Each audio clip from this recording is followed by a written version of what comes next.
की खबरों में मैं हूं दिग्विजय सिंह। खबरों की शुरुआत करेंगे, इससे पहले एक नजर अब तक की सुर्खियों पर।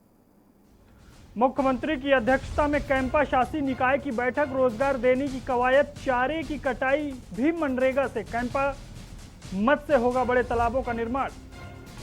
और मुख्यमंत्री रमन सिंह ने बघेल पर बोला हमला, कहा जो सीएम भूपेश बघेल बोलते हैं वह करते नहीं। आयुष्मान भारत को लेकर कांग्रेस सरकार पर बरसी बीजेपी, कहा खूब चंद बघेल योजना से नहीं मिल रहा लाभ। छत्तीसगढ़ में कोरोना का कहर जारी, रायपुर में पहली बार 1000 से ज्यादा मरीज मिले। प्रदेश में 2818 नए केस, 13 लोगों की मौत। कोरोना के डर से अभी नहीं खुलेंगे स्कूल। प्रदेश के स्कूल 30 सितंबर तक बंद, तब तक पढ़ाई होगी सिर्फ ऑनलाइन।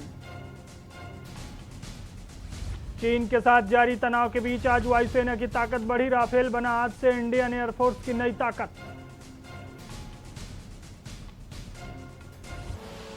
आप देख रहे हैं के न्यूज, खबरों का सारथी।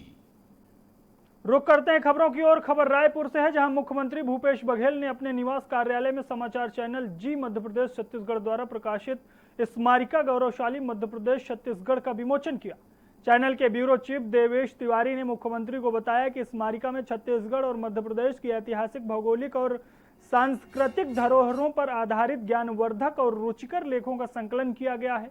पाठक स्मारिका के माध्यम से दोनों राज्यों के गौरवशाली इतिहास और संस्कृति से परिचित हो सकेंगे। मुख्यमंत्री बघेल ने जी मध्य प्रदेश छत्तीसगढ़ के स्मारिका के प्रकाशन पर बधाई और शुभकामनाएं दी। इस मौके पर श्याम बिहारी शर्मा, अंशुल तिवारी और राकेश गौरखेड़े भी मौजूद रहे।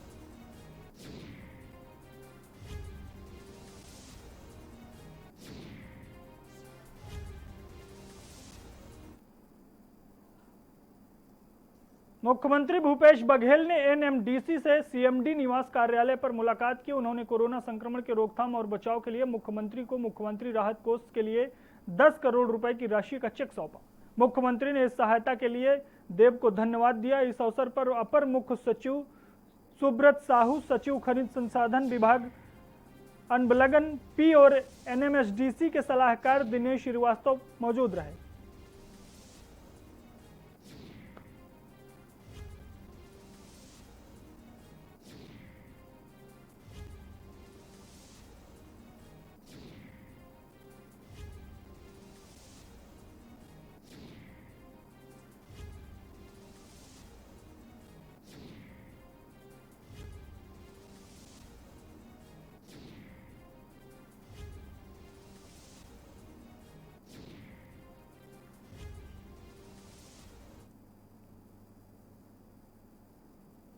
खबर बिलासपुर से है। विश्वविद्यालय परीक्षा का इंतजार कर रहे स्टूडेंट्स के लिए अच्छी खबर है। अटल बिहारी वाजपेयी विश्वविद्यालय परीक्षा आयोजित करने में छत्तीसगढ़ के सभी विश्वविद्यालयों से आगे निकल गया है। यूजीसी के गाइडलाइन के बाद बिलासपुर विश्वविद्यालय ने परीक्षा की तिथि का ऐलान कर दिया है। परीक्षा 16 सितंबर से प्रारंभ होगी। इसमें रेगुलर छात्रों और फाइनल ईयर और प्राइवेट के सभी छात्रों की परीक्षाएं ली जाएंगी। विश्वविद्यालय में रेगुलर के करीब 50,000 और प्राइवेट करीब 1.5 लाख स्टूडेंट्स हैं। इसके साथ ही करीब 2 लाख स्टूडेंट्स परीक्षा में शामिल होंगे।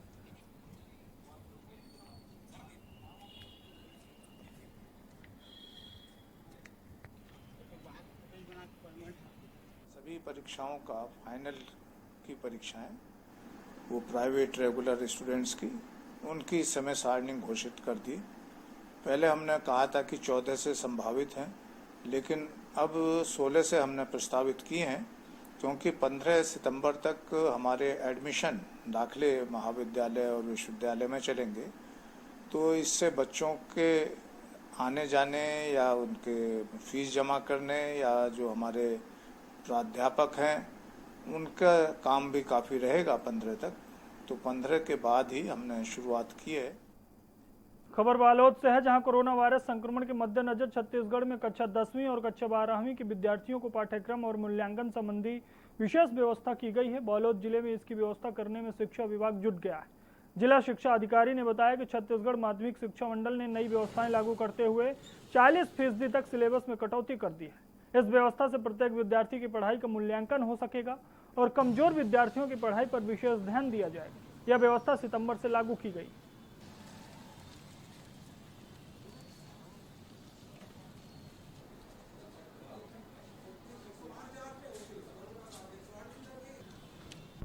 शिक्षा मंडल ने कक्षा 9वीं से 12वीं तक के पाठ्यक्रम में 30 से 40% की कटौती की है और इसके अलावा माध्यमिक शिक्षा मंडल ने 10वीं और 12वीं के बच्चों के लिए अपने वेबसाइट में ऑनलाइन कक्षा भी प्रारंभ कर दिया है और आंतरिक मूल्यांकन होगा। आंतरिक मूल्यांकन की एंट्री भी की जाएगी। खबर कोरबा से है, जहां कटघोरा जनपद पंचायत के दफ्तर में आज नाटकीय ढंग से एक कर्मचारी के विरोध प्रदर्शन का मामला सामने आया है। जनपद अध्यक्ष समेत दूसरे सदस्यों ने जनपद कटघोरा में पदस्थ लेखपाल AK बैसवाड़े के खिलाफ मोर्चा खोलते हुए उन पर गंभीर आरोप लगाए। सदस्यों के मुताबिक लेखपाल का व्यवहार अभद्र और अनुचित रहता है। शासकीय कार्यों में ना ही सचिवों का सहयोग करते हैं और ना ही सदस्यों को तवज्जो देते हैं। आलम यह है कि पंचायत के पंच और सरपंच सरीखे जनप्रतिनिधियों ने जनपद कार्यालय में आना भी बंद कर दिया। यही वजह है कि पंचायत के कामकाज रुके हुए हैं। लॉकडाउन में निर्माण कार्यों के रुकने और संबंधित कार्यों में बिलिंग नहीं होने से वे खासे परेशान।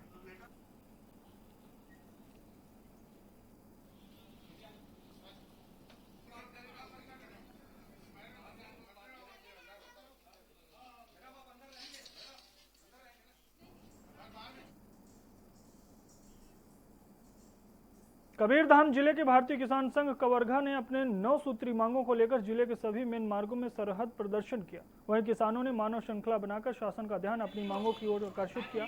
बता दें कि जिले के नगर के 7 विकास खंडों में भी कोरोना का आंकड़ा बढ़ते कदम पर है, जिसके चलते नगर के बहुत से वार्डों तथा क्षेत्रों को कंटेनमेंट जोन में रखा गया, जिसके चलते किसानों ने शहर में प्रवेश न करके शहर के बाहर ही सड़क पर यह प्रदर्शन किया और डिप्टी कलेक्टर को अपना ज्ञापन सौंपा। किसान संघ जिंदाबाद, जिंदाबाद, जिंदाबाद। भारतीय किसान संघ जिंदाबाद, जिंदाबाद, जिंदाबाद। देश का हम भंडार भरेंगे।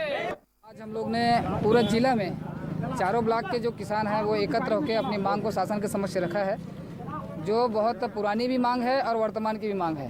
पुरानी मांग वो है जो सुतिया पाट नहर का विस्तार, जो लगभग 15 साल से एक मुद्दा बन के रह गया है हमारे ब्लॉक में।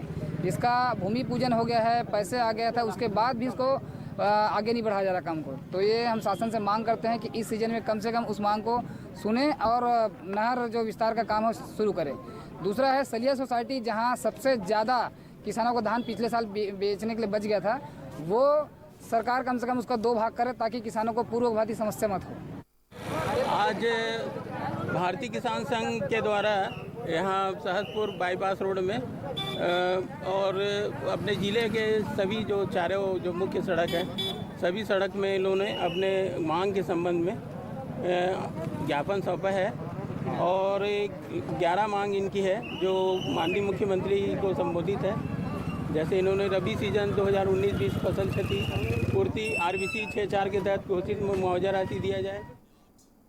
खबर बलौदा बाजार से है, जहां बलौदा बाजार जिला के कसडोल नगर पंचायत की बड़ी लापरवाही के चलते किसानों को अपनी खेत बंजर होने का डर सता रहा है।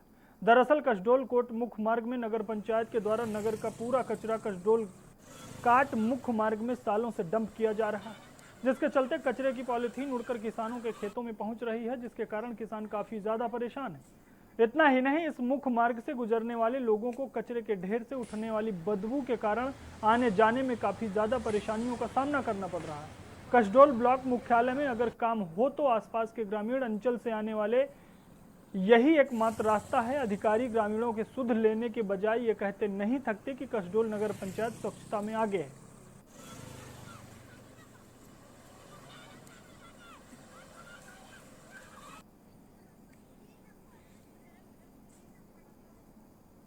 यहाँ से रोज आना जाना है मेरा, और जैसे कि आप देख रहे हैं कि पूरा कचरा यहीं पे, पूरा नगर पंचायत का कचरा यहीं पे फेंक दिया जाता है, जिसकी वजह से यहाँ बहुत सारी बदबू आती है। झिल्ली वगैरह फेंका जा रहा है, जिसकी वजह से फसल में जाती है तो किसानों को बहुत परेशानी होती है। झिल्ली की वजह से फसल उत्पादन कमी हो जाती है।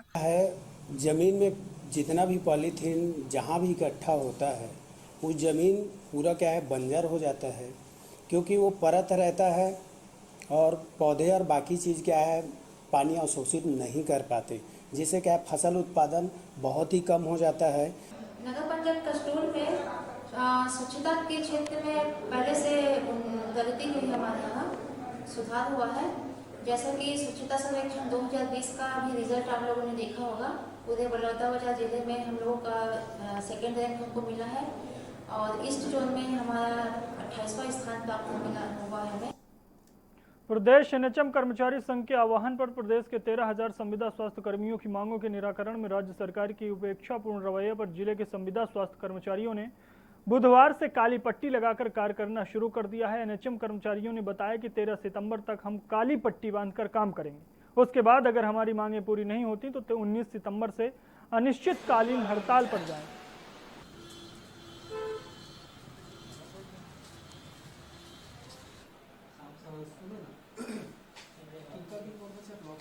एनएचएम के जो कर्मचारी हैं वो विगत कई वर्षों से राज्य को अपनी सेवाएं स्वास्थ्य के क्षेत्र में दे रहे हैं और जैसे कि शासन ने वादा किया था कि समस्त अनियमित कर्मचारियों को नियमित किया जाएगा, तो एक तरह से हमें सामाजिक सुरक्षा की आस है और शासन ने जो वादा किया है वो वादा वो जल्द से जल्द निभाए। और इसी संबंध में हम लोगों ने उच्च अधिकारियों को ज्ञापन सौंपा हुआ है। हम लोग एनएचएम कर्मचारी संघ के तहत अपनी अनियमित कर्मचारियों के लिए नियमितीकरण के लिए हम लोग लड़ रहे हैं, जिसके तहत हम विकास बालोद जिला में 9 सितंबर 2020 से 13 सितंबर 2020 तक काली पट्टी बांधकर अपनी विरोध प्रदर्शन कर रहे हैं।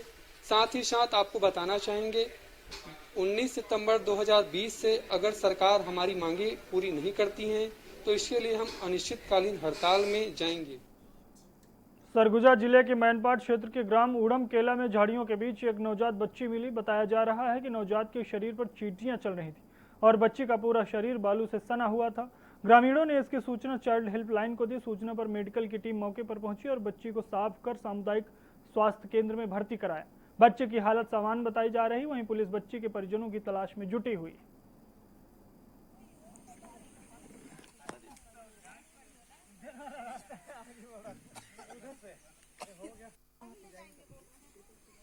आज सुबह मेरे गांव में एक सूचना मिली कि किसी बच्चे को खेत के बगल में झाड़ियों में फेंक दिया गया है और उसके बाद फिर जैसे ही बात गांव में फैली, हमारे कुछ साथियों के द्वारा चाइल्ड हेल्पलाइन को खबर की गई, आसपास के स्थानीय मेडिकल स्टाफ को खबर किया गया था और इसके बाद थोड़ी देर में चाइल्ड लाइन वाले आते हैं। स्थानीय मितानिनों के द्वारा उस बच्चे को साफ किया जाता है। उसे चींटियां काट रही थी, उन चींटियों को हटाया जाता है। उसके पूरे शरीर में बालू लग चुके थे, उन बालुओं को हटाया गया। खबर बिलासपुर से है, जहां सिरगिट्टी थाना क्षेत्र के पौड़ी गांव के पास अरपा नदी पर बने डैम में एक महिला की लाश मिली। महिला की लाश मिलने से इलाके में सनसनी फैल गई। वहीं आसपास के लोगों ने इस मामले की जानकारी पुलिस को दी, जिसके बाद पुलिस ने मौके पर पहुंचकर शव को अपने कब्जे में ले लिया है और पोस्टमार्टम के लिए भेज दिया है। फिलहाल शव की शिनाख्त नहीं हो पाई है। पुलिस पूरे मामले की जांच में जुटी हुई है।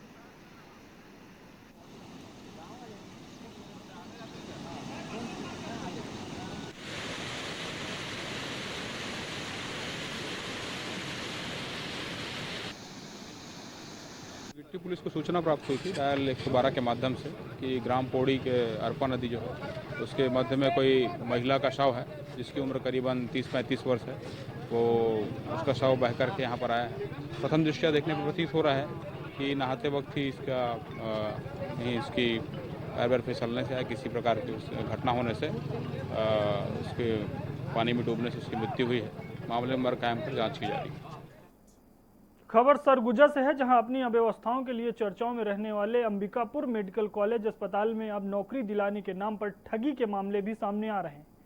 मामले सामने आने के बाद ऊंचे पदों पर बैठे स्वास्थ्य अधिकारी अब चिकित्सा छोड़कर बेरोजगार युवाओं को नौकरी दिलाने के नाम पर ठगने का काम कर रहे हैं। ऐसा ही एक मामला सामने आया है, जिसमें वर्तमान में अंबिकापुर मेडिकल कॉलेज के सहायक अधीक्षक पद पर पदस्थ अलख राम वर्मा ने एक आदिवासी बेरोजगार युवा से नौकरी दिलाने के नाम पर 20,000 रुपए ठग लिया। और इससे भी ज्यादा दुर्भाग्यपूर्ण यह है कि युवा द्वारा इस अधिकारी के खिलाफ कंप्लेन की गई। 1 साल से ज्यादा हो गया पर आज तक कोई सुनवाई नहीं हो पाई।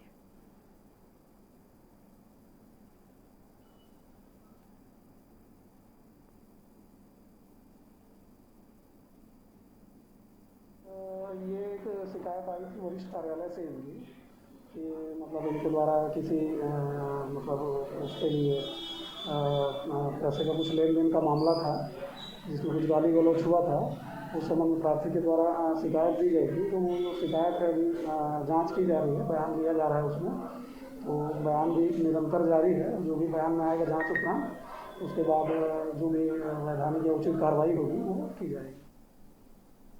स्वास्थ्य मंत्रालय भारत शासन नई दिल्ली से राजनांदगांव आई 3 सदस्यीय टीम ने कोविड-19 अस्पताल का निरीक्षण किया, जहां कोविड-19 अस्पताल में उपलब्ध व्यवस्थाओं को लेकर संतोष भी व्यक्त किया। इसके अलावा उन्होंने RT-PCR टेस्ट बढ़ाने के लिए भी कहा है। स्वास्थ्य मंत्रालय भारत शासन से आए टीम के डिप्टी डायरेक्टर NCDP के डॉक्टर अनुभव श्रीवास्तव, डॉक्टर अभिनव सफदरगंज अस्पताल की प्रोफेसर डॉक्टर गीता यादव और स्वास्थ्य संचालयन रायपुर के deputy director doctor Netram Baig शामिल रहे।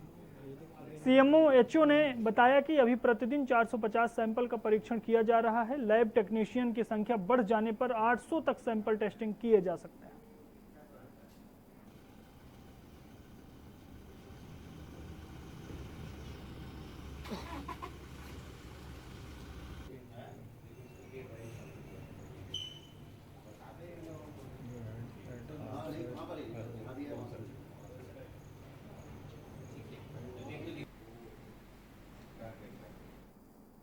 और यहां पर रुकते हैं एक ब्रेक के लिए। ब्रेक के बाद जल्द हाजिर होता है।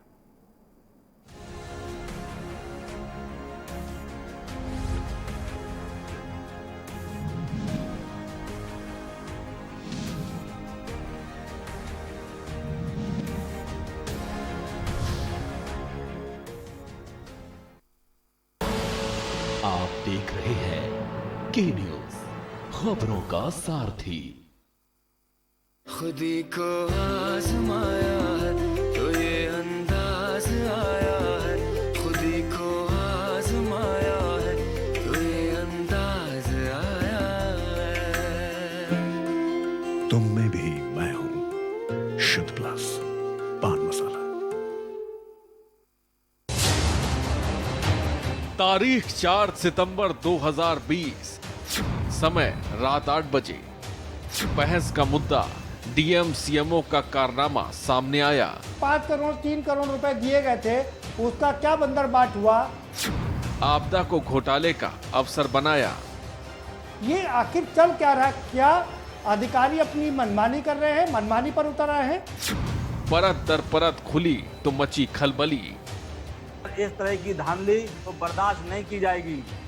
खबर का हुआ दमदार असर। जो किया उसको सजा दो हुजूर। ये हुए को जब सजा देने लगोगे ना तो आगे करने से लोग डरेंगे। सस्पेंड हो गए 2 जिम्मेदार अफसर। तभी तो कहते हैं के न्यूज मतलब निष्पक्ष खबर, 100% असर। आप देख रहे हैं के न्यूज, खबरों का सारथी।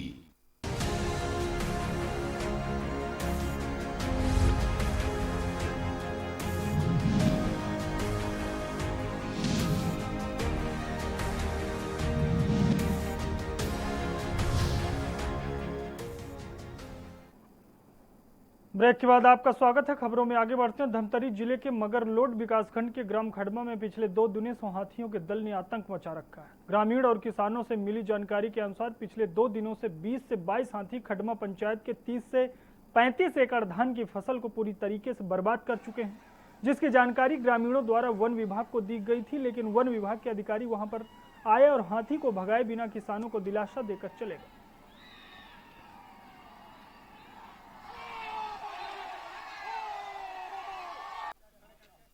पे देखिए पूरा हाथी का पैर है और एक पूरा किसान को देखिए इनका फसल। थोड़ा हट दीजिए। अभी देखो यहाँ पे क्या स्थिति है, न ही पेरा के लायक है न तो धान के लायक है। तो किसान आत्महत्या नहीं करेंगे तो और क्या करेंगे? आतंक से किसान परेशान है, लाखों का नुकसान है किसानों को। और यहाँ पर कम से कम 15, 20, 25 किसान परेशान है। रात को पूरा लोगों को पहरा देना पड़ता है। 2-3 दिन हो गया है, कम से कम 20-25 हाथी लोग यहाँ पर आक्रमण किए हैं और किसान सबसे ज़्यादा परेशान है। यहाँ पर हम 7 तारीख से शाम के 6 बजे से गांव में अतिक्रमण के लिए पहुँचे हैं। हम ग्रामवासी पटाखा लेकर और मसाल लेकर उसको खदेड़ने का प्रयास करे हैं और हमारा देख के बहुत दूर भग भी गिरी से, लेकिन यहीं पर अपने नज़दीक में डेरे डारे हुए बैठे हैं। 8 तारीख की भी रात्रि 6 बजे से हमारे गांव में आके कई किसानों के फसल रौन डाली हाँ, यहाँ हमने ग्राम खड़मा में कम से कम लगभग 30 से 40 एकड़ पे क्षति हुआ है। फसल जो नुकसान हुआ है किसानों का लगभग वही 20-25 किसान होंगे जिसका जो फसल नुकसान हुआ है। हम लोग शासन प्रशासन से यही चाहते हैं कि जो खेतों की जो क्षति हुआ है, फसल बर्बाद हुआ है, उसका मुआवजा क्षतिपूर्ति शासन प्रशासन से हम लोग मांग कर रहे हैं।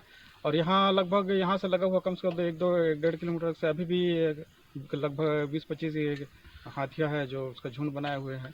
और यहाँ हमारे गांव में आतंक फैला हुआ है। हम लोग शासन से यही चाह रहे हैं कि उसका। सूरजपुर के कलेक्टर रणवीर शर्मा ने ब्लड प्लस मोबाइल ऐप का शुभारंभ किया है। बता दें कि यह ऐप रक्तदाता और रक्तग्राहियों के बीच एक क्लिप से संपर्क जोड़ सकते हैं। चिकित्सा के क्षेत्र में सबसे अधिक समस्या सामान्य तौर पर रक्तदान की होती है। कई बार लोगों को समय पर रक्त न मिलने से मौत भी हो जाती है। इन्हीं समस्याओं को देखते हुए कलेक्टर ने समाधान के तौर पर Surajpur blood plus mobile app का जिले में प्रारंभ किया है और साथ ही लोगों को ज्यादा से ज्यादा जुड़ने की बात कही।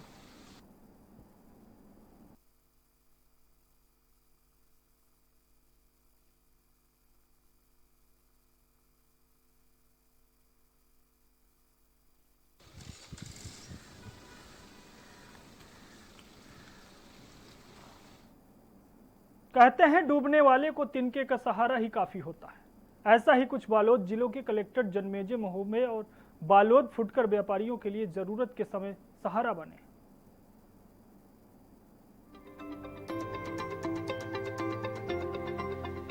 कहते हैं डूबते को तिनके का भी सहारा मिल जाता है तो उसकी जान बच जाती है। ऐसा ही कुछ बालोद जिले के कलेक्टर जन्मेजय मोहेबे बालोद फुटकर व्यापारियों के लिए जरूरत के समय में सहारा बने। दरअसल कोरोना महामारी के कारण लगातार 3 माह तक लॉकडाउन लगा रहा, जिसके कारण सभी प्रकार का व्यवसाय प्रभावित रहा। तो वहीं बालोद जिले के फुटकर व्यापारियों के जीवन में भी आर्थिक संकट की स्थिति निर्मित हो गई थी। परिवार का गुजारा करने में परेशानियों का सामना करना पड़ रहा था, लेकिन कलेक्टर की पहल से जिले के 1 दर्जन से अधिक फुटकर व्यापारी जो आर्थिक संकट से जूझ रहे थे, उन्हें लोन दिलाकर आर्थिक राहत दी है। लॉकडाउन के दौरान हमारी स्थिति जो है काफ़ी दयनीय रूप में आ गई थी, जिससे परिजनों को पालन पोषण का भी थोड़ी कठिनाई आ गई थी।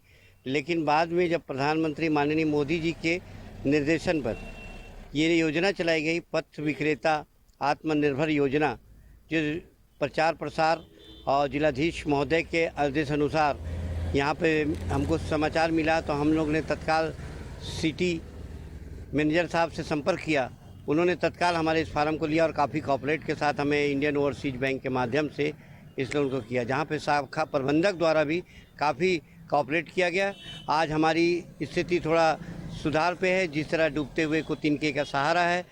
आपको बता दें कि प्रधानमंत्री स्वनिधि योजना के अंतर्गत जिले के 1 दर्जन से अधिक पथ विक्रेताओं को 10,000 रुपए का ऋण मिला, जिसके चलते लॉकडाउन के कारण रुका हुआ व्यवसाय फिर से चालू हो गया और इसी कारण पथ विक्रेताओं में हर्ष है। आपको बता दें, अब तक बालोद व दल्ली राजहरा नगर पालिका क्षेत्र में दोनों शहरी निकायों से लगभग 86 ऑनलाइन आवेदन स्वनिधि पोर्टल पर अपलोड किए जा चुके हैं, जिसमें से 12 लोग योजना से लाभान्वित हो चुके हैं। लॉकडाउन के दौरान हमारी स्थिति एकदम गंभीर थी, परिवार नहीं चला सकते थे और सरकार की तरफ से, पालिका की तरफ से हमको 10,000 रुपये का लोन मिला है। लोन मिलने से हमारा व्यापार ठीक है, अभी हम ठीक हैं पहले से। हमारे ज़िले में भी अपने गांव में रह के कुछ ना कुछ कार्य कर रहे हैं। मनरेगा से हमने दिलवाया है। इसी तरह शहरी क्षेत्र के जो श्रमिक हैं, खासकर स्ट्रीट वेंडर्स, राज्य शासन के निर्देश रहे हैं कि उनको किसी न किसी कार्य में जिस कार्य में कुशल हैं उसमें सुविधाएं दिया जाए। तो वर्तमान में हमने लगभग, जो मुझे इन्फॉर्मेशन मिली है, 1500 के आसपास हमारी नगर पालिका में चिन्हांकित किए हैं ऐसे लोग जिनको हम PM street vendor Atmanirbhar Nidhi के अंतर्गत मदद दिलवा सकते हैं। और बैंक्स को भी इसमें लेटर लिखा जा रहा है कि ऐसे केसेस आते हैं तो उनको शीघ्र ये राशि प्रदान की जाए। लगभग 10,000 रुपये की राशि है। और स्टेट गवर्नमेंट के ऐसे कई निर्देश आए हैं जिसमें ये उनके दक्षता उन्नयन का कार्यक्रम भी आगे चालू होना है। और जिस कार्य को करना चाहते हैं और जिस कार्य में दक्ष होकर वो बाहर श्रमिक अपना कार्य करते थे, उसके अनुकूल अगर यहाँ पे उन्हें रोजगार मिलता है तो उसके लिए कोशिश करें। इसके लिए बता दे, डूबते को तिनके का भी सहारा मिल जाता है तो उनकी जान बच जाती है। ऐसा ही कुछ बालोद जिले के कलेक्टर जन्मेजय मोहेबे बालोद फुटकर व्यापारियों के लिए जरूरत के समय में सहारा बने, जिन्होंने गरीबों की मदद की, जिसको लेकर हर ओर कलेक्टर की तारीफ की जा रही है। बालोद से के न्यूज इंडिया के लिए शिव जायसवाल की रिपोर्ट।